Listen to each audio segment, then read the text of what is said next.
Hello world, I'm making this video whilst my FAB 208 curry is cooking. Now hopefully that should be uploaded and online before you hear this video. Yeah, it's just I'm exploring this FAB 208 1975 annual which I found for 99p. I'm just fascinated by nostalgia, and really perhaps if I come back as something else, I'm coming back as a sociologist or something like that, and studying society and society's norms and values, right? So this is an article called Jobs with People from 1974. You might be able to see that this annual that is aimed fairly and squarely at teenage girls is encouraging them to be hairdressers, florists, reception girl Fridays, i.e. receptionists. I'm going to come back. I do have some points about this, but I haven't yet read this article. I'm going to read it to you now and explore it with you. Whatever career or job you choose, you're bound to be involved with people to a certain degree. It's just that some jobs are much more gregarious than others. We've chosen 3 of the jobs where people's needs and feelings really are consideration number 1. So if you're the sort of girl who likes people more than anything else, why not read on and see if any of these jobs takes your fancy? Forgive the fact that I've just turned as red as a beetroot, people. About the only disadvantage I can see to Jackie Beer's job with people, this is the hairdressing job, is that nearly all of these people are her own sex. On the other hand, Jackie isn't looking for a boyfriend, so it doesn't really matter. Sexism at work! Sexism at work! Ding ding! Alert! Alert! Jackie is a shampooist at the Jean-Marc and Paul hairdressing and beauty salon in the centre of London. It's a job she's been doing for a year now, and it is satisfying both her needs. 1, to meet varied and interesting people, and 2, to gain the experience necessary to set up her own hairdressing salon. We talked to Jackie about her job and why she chose it. Said Jackie, who is now 21 and lives in Wimbledon, "When I left school at 15, I wanted to be a hairdresser, so I did a 2-year apprenticeship course at a salon in Kensington. You do all the general tasks, like shampooing, combing, sorting out utensils and so on." Now just stop there for a second. She left school at 15. This is something that I only recently learned, and that is that the school leaving age had only just been moved to 16 in 1972. So this girl here, Jackie Beer, she obviously must have been, it must have been well before 1972 when she left and sort of started working in hairdressing salons. At small salons, you also have to sweep up. While you work, you learn the trade, gradually learning how to set, how to comb out, how to blow dry, and so on until after your apprenticeship, which can be 3 years long. You become a first-year stylist, then a second year, until you are fully qualified. After my apprenticeship, I decided that I was still only 17 and that I ought to see a bit of the world before I settled down to hairdressing. So I spent 3 years doing all sorts of jobs abroad, nannying, au pairing, doing secretarial work until October 73, when I returned to Britain ready to settle down again. I saw this job advertised in the paper and came along. I didn't want to do another stint of proper training, so I didn't sign the contract, but I'm still learning as I go along. Those other 2 years I did were helpful, but they weren't enough for me to go straight into styling. I watch what the stylists do and then practice on my friends and relations at the weekends, and it works out really well. I'm nearly ready now to start up on my own. There's plenty of opportunity for hairdressers. I'm going to try to get a financial backer and run my own business, but you could also get a job on a cruise ship, do a private hairdressing thing where you go to people's houses, do theatrical or film styling or work abroad. I find it best to work in a West End salon because both the salary and the tips are so much higher. We'll come back to salary in a sweet wee while. In the country or the suburbs, a junior apprentice might get £8 or £9 a week. Again, we'll come back to that. But here, you would get £15. With tips, of course, you end up with much more. For instance, my average tip for a shampoo would be 20 pence. Well, I often do 20 shampoos a day, so that's £4 a day. But what attracts me most is you get such interesting people in here. Miss World used to come in. So do various actresses, models, novelists and singers. Most of them like to talk, so while you are shampooing or helping with the set, you have really interesting conversations. What qualities do you need to be a good hairdresser? Well, a good listener, a good talker and a friendly character. You need good strong ankles, for there is a lot of standing. You need to be creative and have confidence in yourself. And you need to really want to be a hairdresser. It is hard work, especially when you are learning. Hours from before 9 till around 6, with 2 weeks holiday a year at most salons. But if you love seeing people go away with a nice hairstyle, relaxed and with big smiles on their faces, you feel really satisfied. Lovely. Florists. For Anne King, her working life has been roses, roses, roses all the way, and daffs and tulips and orchids too, for she is a florist. To be a really good florist as she is, you need to please every single customer who walks in the door. And not all of them are easy to deal with, as she has discovered. Says Anne, at 19, from Islington, London, we get all sorts of weirdos in our shop. Some who come in without any money for a free handout, others who just want someone to talk to, and still more who don't know what they want. I have to deal with all these people as tactfully and quietly as possible. But it is all part of the job, and along with these people, there are the smashing ones. We have a lot of theatres round here, so actors come in to choose flowers for their wives. Anne has been a florist since she left school 3 years ago. I loved art and I also loved flowers and wanted to meet people, so I decided this would be the job for me. I've never regretted it. I did a 3-month trial period with the firm Jacques Flowers, then was accepted. You train while you are doing the job, although some girls do a year at college first. Sometimes I have to organise all the flowers for a wedding, in which case I go along to the church to decide how the flowers will look there, and also have a meeting with the bride to see what she wants. We work something out together. On Mondays, the girl who works here and myself go and do contract work for local firms. We arrange flowers once a week for them, so that's quite good because it gets you out and about.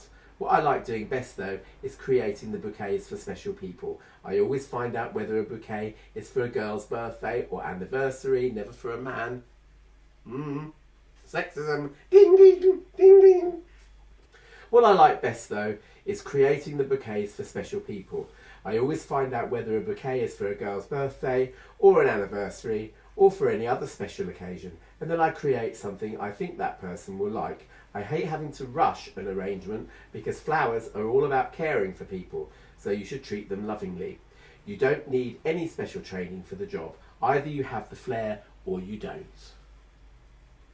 I had 3 O-levels, but I didn't need them.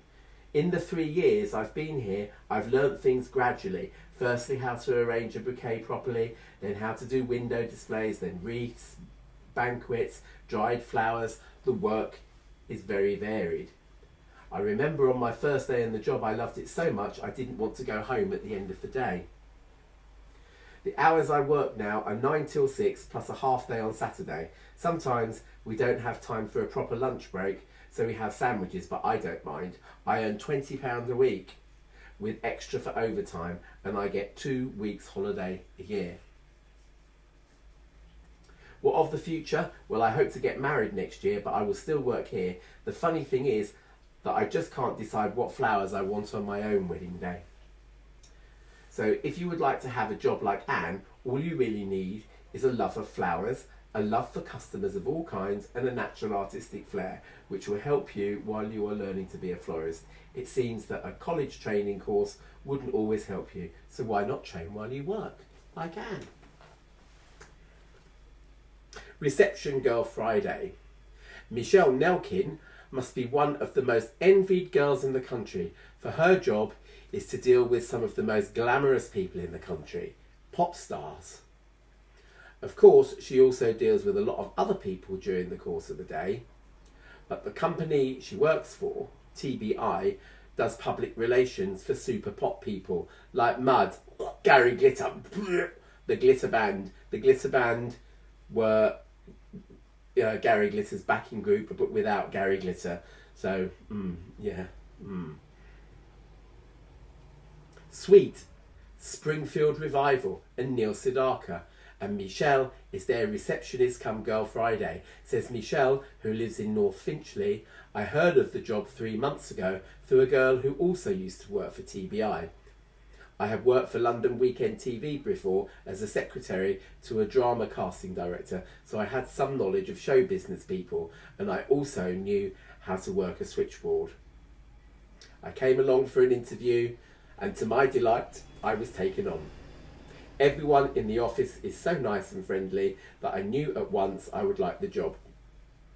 Michelle sits in the reception room, and literally everyone who comes in, who passes her way, and often stop for a chat or some advice. When the door opens, she never knows who it will be, but quite often it does turn out to be he who must not be named forthwith, or someone equally gorgeous. Sorry. Yeah. I love meeting all the people who come in. Of course, I've been a fan like everyone else, and it's nice to see some of the stars you've admired for years. Even nicer to talk to them, make them comfortable, and even get an autograph for a friend. They are very good about autographs and don't seem to mind if you ask.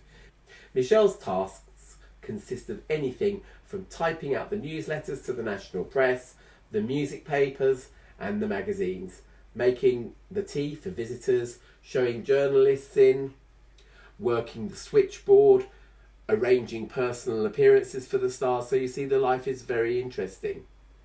The thing I like most about this job is that you can come in the morning and literally not know what will happen during the day. Some days there isn't a lot on, and others I'm so busy I don't know where to begin. But I must admit I prefer being busy. I don't mind having lots to do when it's so varied. The qualities that Michelle thinks you need for such a job are tact. At first you get stars walk in, and although you know the face, you can't think of their name. Well, you can't say who are you, so you have to talk your way around it, and usually something clicks and you remember who they are. The ability to stay cool in a crisis, of which there are quite a few, and the capacity to adjust quickly to new situations. Do you think that is you? If so, why not set your sights high for a glamour job like Michelle's? The best way to go about this would be to get a really good training in typing and working a switchboard, and then make sure you are perfectly groomed and start applying to all those glamorous companies. You could be lucky.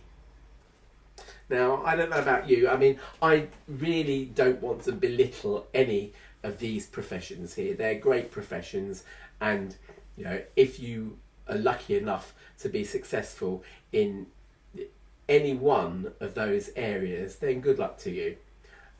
However, in the 70s, it didn't seem like, and this is, you know, perhaps if I sort of maybe had like 3 points to say about that article. Number one would be the fact that it's not really, there are loads of jobs with people that anyone can get that do involve pushing your brain to the outer limits.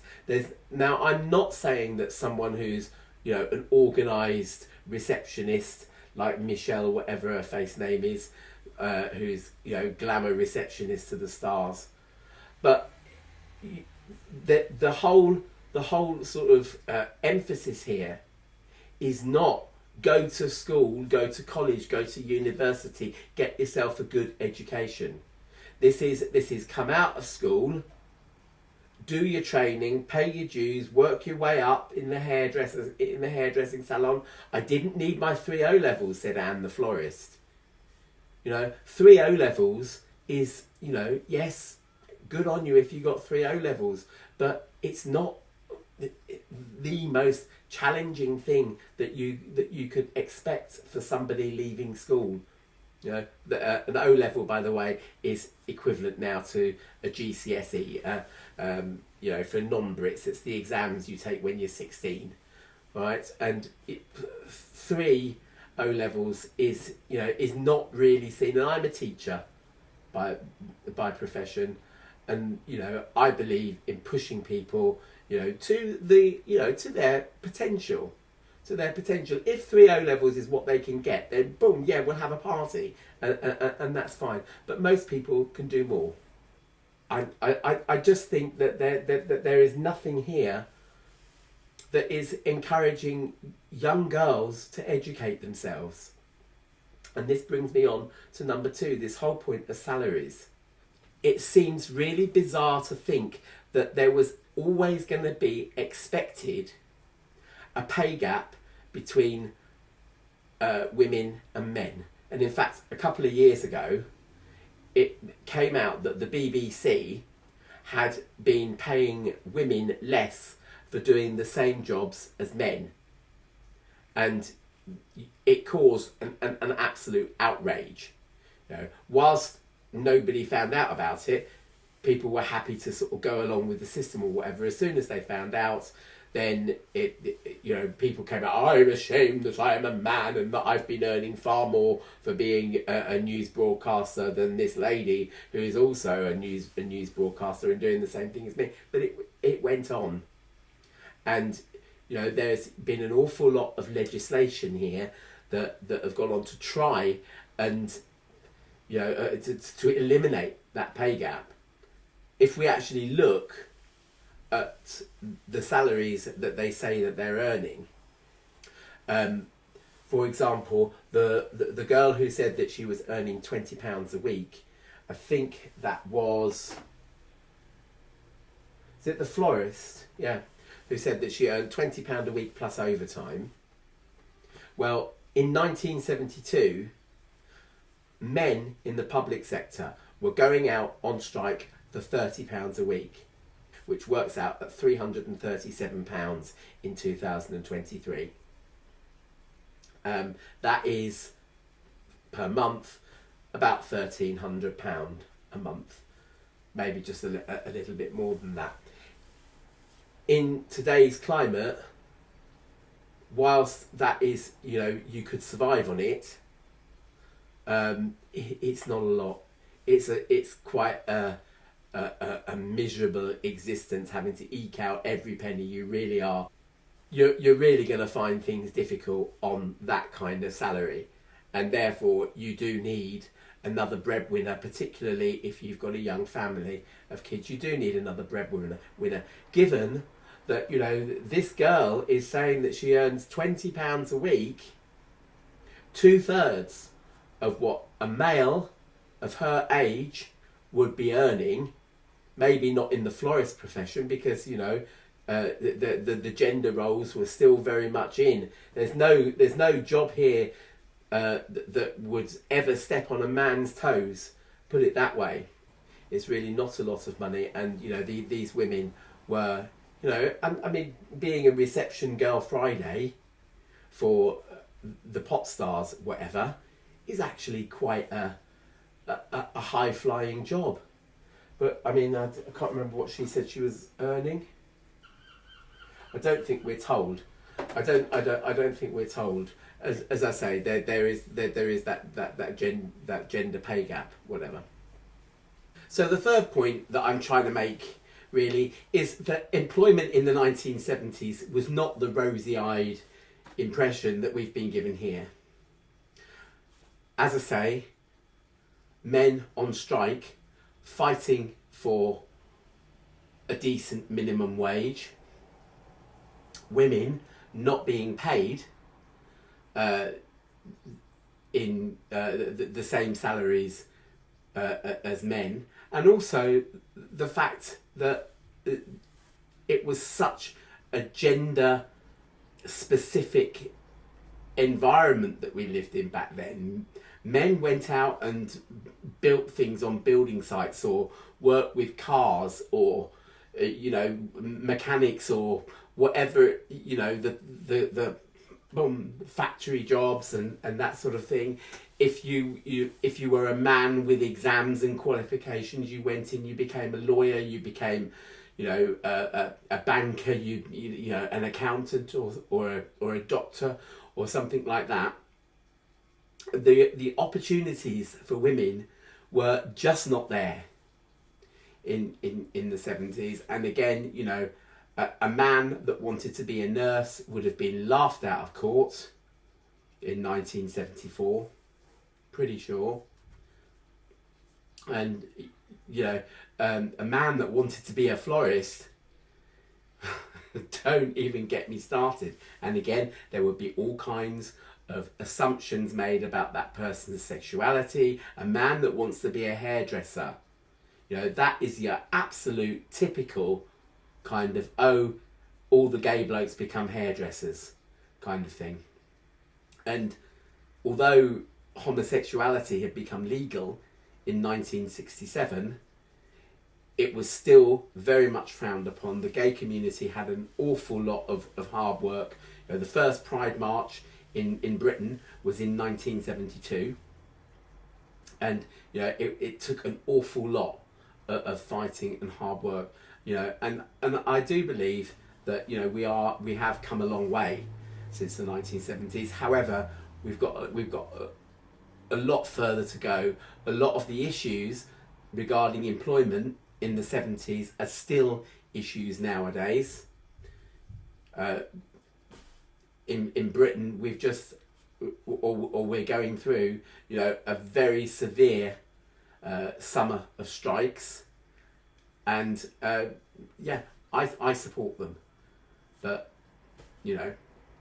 each to his own. It's just an interesting article, really, and be interesting to get some opinions in the comments. So load them down there. Now, I've also, a couple of days ago, I also made up a quiz for my 15th anniversary on YouTube.